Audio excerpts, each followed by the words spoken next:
Hi guys, hello and welcome back to my channel love beauty on duty. Friends, आज के इस video में हम जानने वाले हैं पीएमएस के लक्षणों और प्रेगनेंसी के लक्षणों में क्या अंतर होता है। महिलाओं को अक्सर प्रेगनेंसी और मासिक धर्म के पूर्व के लक्षणों यानी कि प्री मेंस्ट्रुअल सिंड्रोम के बीच अंतर को पहचानने में गलतफहमी हो जाती है। पीरियड से पहले के लक्षणों में अक्सर मूड स्विंग, कमर दर्द, बार बार यूरिन पास होना, क्रैम्पिंग, ब्लोटिंग के साथ ब्रेस्ट में टेंडरनेस महसूस होती है। जब आप प्रेग्नेंट होती हैं तब भी कुछ ऐसे ही लक्षण सामने आते हैं। ऐसी कंडीशन में प्रेगनेंसी और पीएमएस के लक्षण के बीच अंतर कर पाना मुश्किल हो जाता है, लेकिन दोनों ही परिस्थितियों के लक्षणों में एक बारीक अंतर होता है। हालांकि आप प्रेग्नेंट है या नहीं, इसे जानने के लिए प्रेगनेंसी टेस्ट सबसे बेस्ट उपाय है। आज की इस वीडियो में मैं आपको पीएमएस और प्रेगनेंसी के बीच फ़र्क समझाने जा रही हूँ, जिससे आपको समझने में ये आसानी होगी कि ये लक्षण पीएमएस के हैं या फिर प्रेगनेंसी के हैं। तो चलिए फिर बिना किसी देरी के वीडियो शुरू कर लेते हैं। वीडियो अगर आप लोगों को यूज़फुल लग रहा है तो प्लीज़ वीडियो को लाइक और शेयर कीजिएगा, और चैनल पर अगर आप पहली बार है तो प्लीज़ चैनल को बिना सब्सक्राइब किए मत जाइएगा। पीएमएस और गर्भावस्था के लक्षणों में फ़र्क समझाने से पहले पीएमएस और गर्भावस्था के लक्षण को समझने की ज़रूरत है। पीएमएस यानी प्री मेंस्ट्रुअल सिंड्रोम, इसका मतलब हुआ कि पीरियड्स आने से पहले महिलाओं में होने वाले शारीरिक, मानसिक और भावनात्मक बदलाव। सवाल ये उठता है कि दोनों ही बदलाव जब शारीरिक, मानसिक और भावनात्मक है तो दोनों में फ़र्क कैसे किया जाए। कई बार महिलाएं पीएमएस को गर्भावस्था के लक्षण समझने लगती है और कई बार गर्भावस्था के लक्षण को पीएमएस। यह सुनने में नॉर्मल लगता है, मगर सही वक्त पर दोनों के फर्क को नजरअंदाज करना नुकसानदायक हो सकता है। पहला अंतर है थकान। पीएमएस और प्रेगनेंसी दोनों में थकान महसूस होती है, लेकिन दोनों में अंतर भी होता है। पीएमएस पीरियड से पहले प्रोजेस्टेरोन हार्मोन का स्तर बढ़ने से थकावट बढ़ जाती है। यह थकावट पीरियड के शुरू होने से खत्म हो जाती है। कुछ महिलाओं में थकान पीरियड्स के अंत तक भी रह सकती है। इसके अतिरिक्त यह बॉडी में आयरन की कमी के चलते भी एनीमिया का संकेत हो सकता है।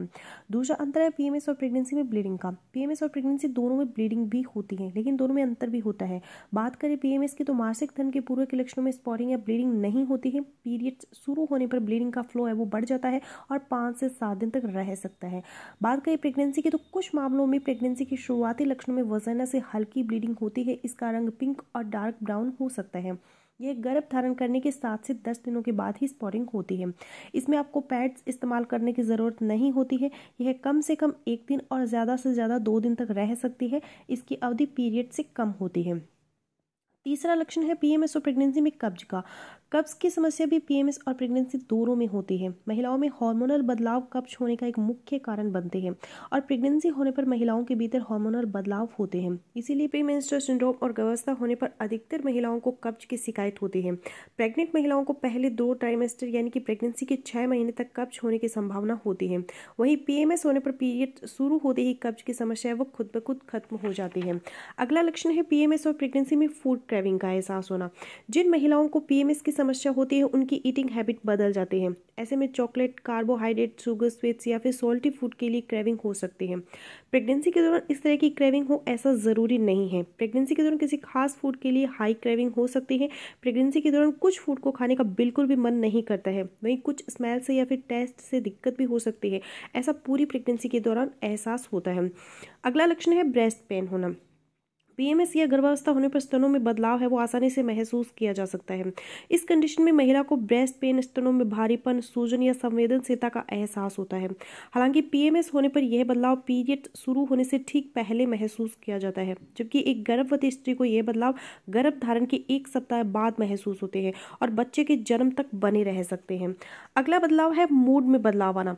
अगर आप अपने स्वभाव में चिड़चिड़ापन, एंग्जाइटी, उदासी महसूस करते हैं तो यह गर्भावस्था और प्री मेंस्ट्रुअल सिंड्रोम दोनों में से कुछ भी हो सकता है। जब प्री मेंस्ट्रुअल सिंड्रोम होने पर मासिक धर्म की शुरुआत में यह लक्षण गायब हो जाते हैं। वहीं अगर आपके भीतर यह मूड स्विंग्स बने रहते हैं और आपके पीरियड्स भी मिस हो गए हैं तो यह आपके गर्भवती होने का संकेत हो सकता है। इस कंडीशन में आप एक बार प्रेगनेंसी टेस्ट जरूर करें। इसके अलावा क्रैम्प, सिर दर्द व पीठ दर्द कुछ ऐसे लक्षण हैं जो पीएमएस और गर्भावस्था दोनों में ही नजर आते हैं, लेकिन इनमें अंतर करने का सबसे आसान तरीका यह है कि पीएमएस होने पर यह सभी लक्षण पीरियड शुरू होते ही कम होने लगते हैं और मासिक धर्म खत्म होने पर पूरी तरह गायब हो जाते हैं, जबकि गर्भावस्था में यह लक्षण कम से कम शुरुआती 3 माह तक तो बने ही रहते हैं। हालांकि प्री मेंस्ट्रुअल सिंड्रोम और गर्भावस्था के लक्षण काफी हद तक एक जैसे ही होते हैं, लेकिन फिर भी कुछ लक्षण ऐसे होते हैं जो सिर्फ गर्भ धारण होने पर ही नजर आते हैं, जैसे कि पीरियड्स मिस होना और उल्टी या फिर मतली आना। पीरियड शुरू होने से पहले कुछ महिलाओं को पाचन संबंधी कुछ हल्की परेशानी हो सकती है, लेकिन प्री मेंस्ट्रुअल सिंड्रोम में स्त्री को उल्टी या मतली का एहसास नहीं होता है। यह गर्भावस्था की प्रारंभिक अवस्था के लक्षण होते हैं। अगर आपको उल्टी जैसा एहसास होता है या फिर अक्सर उल्टी होती है तो यह आपके गर्भवती होने का संकेत हो सकता है। दूसरा, गर्भधारण के बारे में पता लगाने का सबसे आसान तरीका है पीरियड से। जहां पीएमएस पीरियड से पहले के लक्षण होते हैं और इन लक्षणों के नजर आने के 1 सप्ताह से 15 दिन के भीतर पीरियड्स आ जाते हैं, जबकि गर्भ धारण करने पर पीरियड्स नहीं आते हैं। इसलिए अगर इन लक्षणों के नजर आने के साथ साथ आपके पीरियड्स की डेट भी 1 सप्ताह से अधिक की हो गई है तो आपको प्रेगनेंसी टेस्ट कर लेना चाहिए। तो फ्रेंड्स, ये था मेरा आज का वीडियो। आई होपफुली मेरा आज का वीडियो आप लोगों के लिए यूजफुल रहेगा। सो मिलती हूँ नेक्स्ट वीडियो में, तब तक के लिए गुड बाय।